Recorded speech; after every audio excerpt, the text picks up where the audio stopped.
Good afternoon. So just a very quick video to remind you of the steps involved with watercolor painting. First of all, you have to use watercolor paper. It's the very stiff paper that I hand out. Smaller pieces for practice, and of course larger pieces 4 times this size for any kind of final that you do. Notice that this little pumpkin in front of me has already been partially finished. I mean, I can still do more work on it. I've done some watercoloring, and when the watercoloring was dry, and that takes just a few minutes, I went back on top with some Sharpie marker, with some pencil, even some additional watercolor technique on top. So even though you do watercolor, you may not be finished. For example, I did pencil here, blue and green, that would be on the stem end, and if I wanted to go in here with just a yellow marker, draw on top of the pencil, the yellow alters the color of the pencil. It also helps to add additional color, and I didn't use my brush, I just used the marker, and I'm good to go. What if I wanted to use the yellow right here on this red? Well, now, watercolors by definition are pretty transparent. You can kind of see through them. And being transparent, like pieces of glass that you can see through, one yellow piece of glass on top of a red piece of glass will give you what color? Well, that should be kind of an orange when it starts to blend together, which it pretty much is. And again, I didn't do any painting at all. It was just me putting one color on top of the yellow. As a matter of fact, that orange and that orange are pretty close to being the same now, whereas before they weren't at all. Now, what about this area over here? It looks kind of pale, maybe a little too pale. What if I go back in there, say with this dark green, and add a little more intensity of color and also maybe a little shading? So I'm going to go back down on top of my dry paper and add a little bit of this green, turning the paper as I need to get the pencil point where it needs to be. That's part of you being in control of both the material and the tool.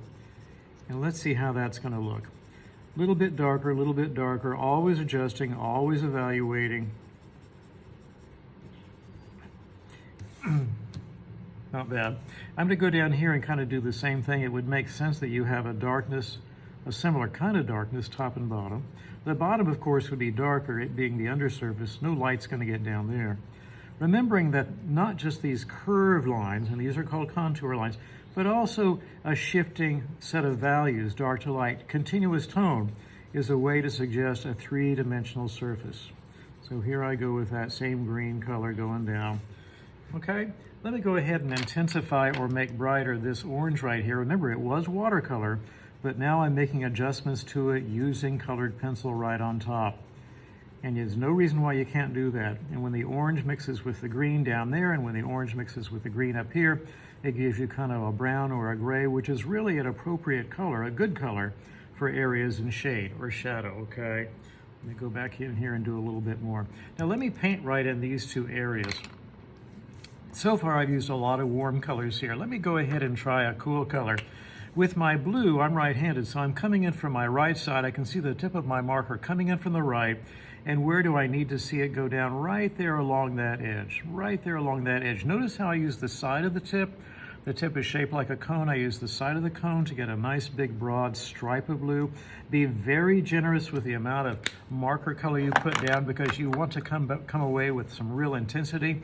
Notice how I use the lip of the container here, the lip of the cup, and also sometimes the paper towel to gently pull my brush against the lip or the towel and point my brush, and also to lay the brush down gently and run it back and forth smoothly.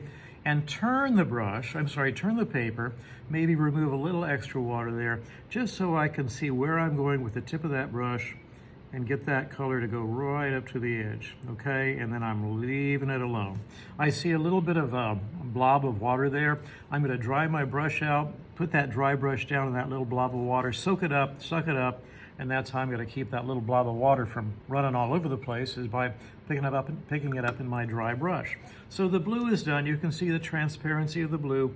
It goes right on top of my Sharpie marker. My Sharpie marker, it doesn't go anywhere. It's a permanent marker. It stays put. Now let me go over here and try a new color. Let's see, what do I got left? Well, I'm going to go ahead and try a combination of these 2. This is a yellow-green and this is a yellow. So yellow-green has yellow in it. I shouldn't say a yellow-green, it's more like a blue-green, but there's some yellow and blue and green. Let me go here. Okay, and this blue is different from that blue. And again, controlling the amount of water in your brush by using the lip of the container or the towel, coming in from my right so I can see exactly where I'm going. I laid a little too much water down, so I'm going to remove excess water over here on the towel. Turn the paper so I can come back in this opposite way and see exactly where I'm going. And this is kind of a neat fade of one color into the other, using the tip of the brush to control placement and not working the surface too much. I am done with that. Okay, little funky, little weird, but you know what? For a demonstration, that is A-okay. Now, you try.